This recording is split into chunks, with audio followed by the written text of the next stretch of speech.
ఒక్కసారి నీ నాయకులు కానివ్వండి, లేకపోతే నీ పరిస్థితులు కానివ్వండి, నీ ఇంట్లో ఉన్న నీ చుట్టూ ఉన్న అన్ని కానివ్వండి, నేను ఏం చేస్తావు తెలుసా? అనగతో ఒక పాటదండి నీ కుటుంబాన్ని నలిపేరంగా వస్తుంది. మన సరే నలిపేరంగా వస్తున్నప్పుడు నువ్వు దేవుడిని వదిలేస్తున్నావు.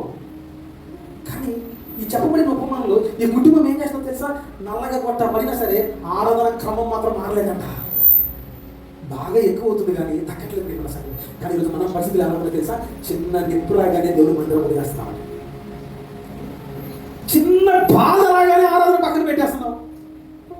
ఈరోజు నీకు దేవుడు ఎప్పుడు కనబడతాడు తెలుసా? నీకు దేవుడు ఎప్పుడు అవసరం తెలుసా? కేవలం మొదటి ఆదివారమే. మిగతా ఆదివారాలు దేవుడితో నీకు పని లేదు. ఎందుకంటే మనము బల్లకి ప్రాముఖ్యత ఇస్తున్నాం కానీ దేవుని వాక్యానికి ప్రాముఖ్యత ఇవ్వట్లేదు. దేనికి దేవుడు కోరుకునేది? దేవుని బల్లకి ప్రాముఖ్యత ఇస్తున్నాం, మంచిదే. దేవుని వాక్యానికి నేను వాడికి ప్రయారిటీ. ముందు నా నీతి నా రాజ్యం అంటే ముందు వాక్యానికి ప్రయారిటీ ఇవ్వండి.